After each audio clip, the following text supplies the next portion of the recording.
Hazbin Hotel has completed production of Season 1 a while ago, but the show seems to be delayed until next year for reasons that aren't entirely clear. While Helluva Boss focuses more on the Seven Princes and Ars Goetia royalty, Hazbin Hotel was set to explore Hell being ruled by not native demons, but by Overlords. Overlords can have different roots, but in the show it generally refers to an earthborn sinner who has risen to power in Hell in one way or another, often through some sort of industry that they control. It would seem that native demons can be considered overlords too, however, and there does seem to be some long-living or immortal demon overlords around, such as Alistair's friend Rosie, who is said to be a native to Hell, as is the Von Eldridge family that the Lucifer family is so close to. Those details, and a lot of the ones we will be discussing today, will be from old interviews and streams, as Hazbin Hotel of course doesn't have as much official content as Helluva Boss, so some of it may be outdated or been sourced incorrectly, but it should give us a general idea of what we know about the power structure of these overlords so far. In the Hazbin Hotel pilot, Angel indicates that he isn't aware of who Alistair is, and Vaggie gives him a quick history lesson on the overlords and Alistair's place in their hierarchy. She describes there as being overlords in place for a long period of time before Alistair manifested in Hell and knocked them over seemingly overnight. This would have been in the early 1900s by Earth's history, and it allowed for a rush of new overlords to come in after Alistair that would bring in entirely new industries, ones that may not have been able to rise up if the original overlords were monopolizing how Hell's infrastructure works.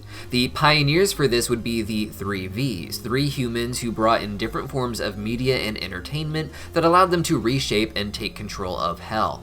This started with Vox, dying in the era of early TV. Vox manifested as a TV-based demon, and by introducing actual screen technology into Hell, his power to travel through screens and watch people through them has made him one of the most powerful overlords. In the Hazbin Hotel prequel comic, we see him doing this to spy on Alistair in particular when he stops to see what everyone is watching on a TV. Alistair was from the time of radio and believed that it was the peak of human development, with TV just being a trashy fad he believed would die out. Vox didn't want to fade out the way radio did, so instead of keeping the monopoly of TV to himself, he brought in other powerful sinners who had new developments from Earth that he could exploit, giving them power but also increasing his own. This led to him meeting Valentino, who died in the era of early adult films. While sexual debauchery is something Asmodeus has probably always pushed in Hell, being the embodiment of lust and whatnot, Valentino focused on taking people away from real sexual interaction and focusing more on filmed exploits.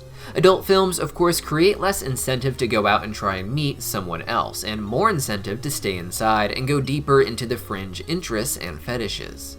With the way porn addiction works, the immortal sinners of Hell would just fall deeper and deeper down weird adult film rabbit holes and reach levels of dependency that humans on Earth can't because of our shorter lifespans.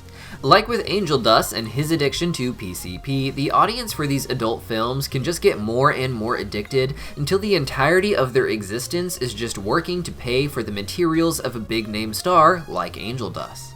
Combining this with the screen technology that Vox had seemed like an obvious choice, and it worked out so well that the two appear to be in a romantic relationship of sorts within the show.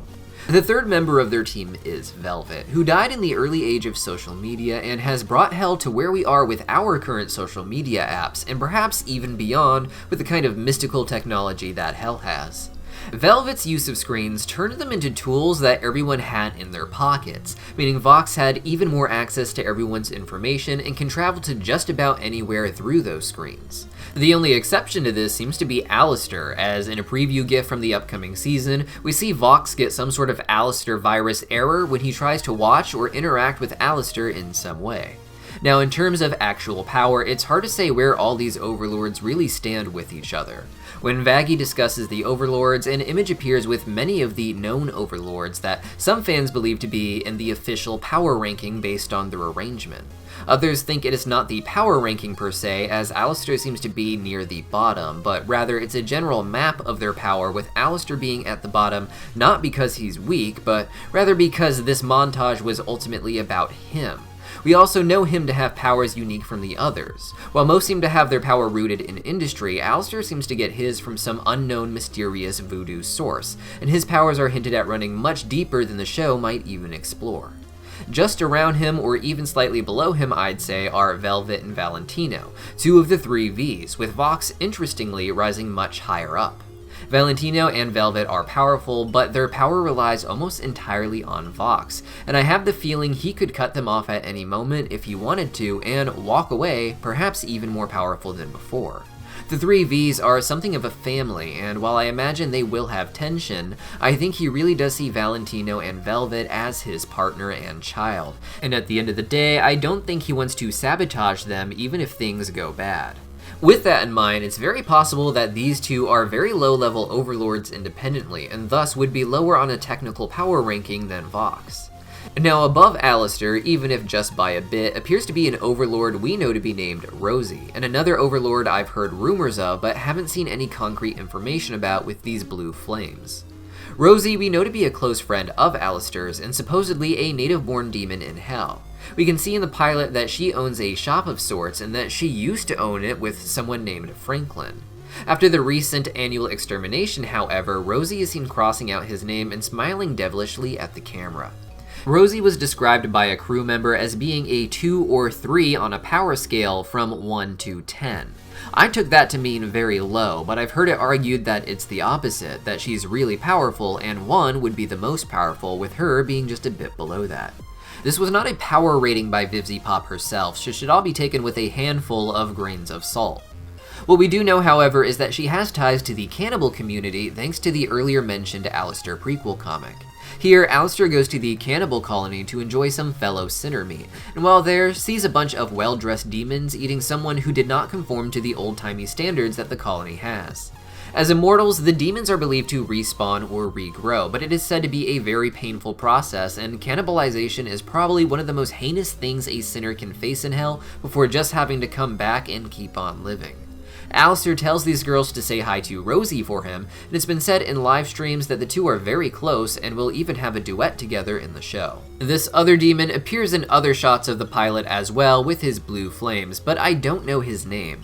I've heard a lot about this guy, but nothing I've ever seen confirmed in any way or form, so there isn't much to say. I imagine him to be on par with Rosie or perhaps tied to her in some way, though he doesn't appear to be the Franklin that Rosie is crossing out, as he seems to have died in the extermination, and this demon is seen watching Charlie's broadcast later in the pilot. Now above them we have two interesting bird demons, with Vox, the TV overlord, rising above them. The one on the left appears to represent actors and theater, what with his two faces looking like the comedy and tragedy mask. The other one is believed to be focused on movies or perhaps music. These would be powerful figures in hell either way, but one still subservient to Vox at the end of the day, particularly if one is film or music focused, as a lot of that would still be channeled through Vox's screen technology, even if just to click on the song you want to listen to through your phone. The one on the left was redesigned from the original preview, including this clip, where he appeared to look a lot more like Stolas from Helluva, indicating that sometime between this preview's release and the pilot, the character of Blitz, Moxie, and Stolas were changed to be moved to their own show. Now above them, and Vox even, are three overlords we see early on in the pilot surrounding none other than Lucifer himself.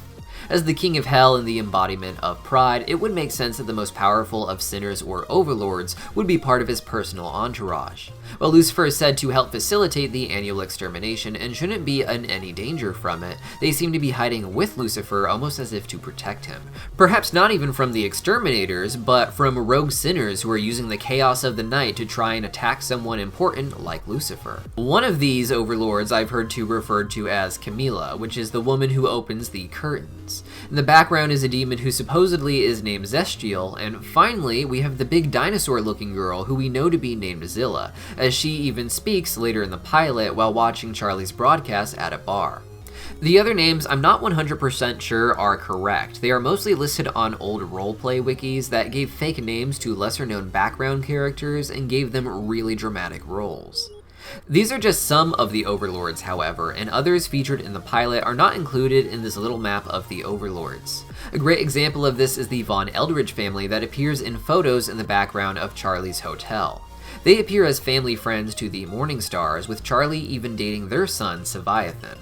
Early on, these figures were imagined as sort of new money from what I understand, sort of Lovecraftian abominations that manifested in hell but had no claim to royalty like other demons seem to. Instead, they worked their way up and are described as being sort of new big business money that naturally becomes close friends with royals and elites, just like in real life. In addition to old wiki entries and live streams, a lot of this information I have comes from conversations with big fans from the early Zoophobia to Hazbin Hotel transition, with a lot of information being more or less lost or hard to accurately source. So keep in mind, this is just stuff that's been said, sometimes by VivziePop, sometimes by crew, sometimes just by fans inferring and speculating, but I hope you guys enjoyed it. And keep in mind, even if we find a lot of old information and get it accurately sourced, a lot of it may just not be valid to the actual show as it goes forward, as some characters just may not be as relevant or may be entirely different. Let me know what videos you want me to make next, and I'll make them if you promise to do your homework. See you next time!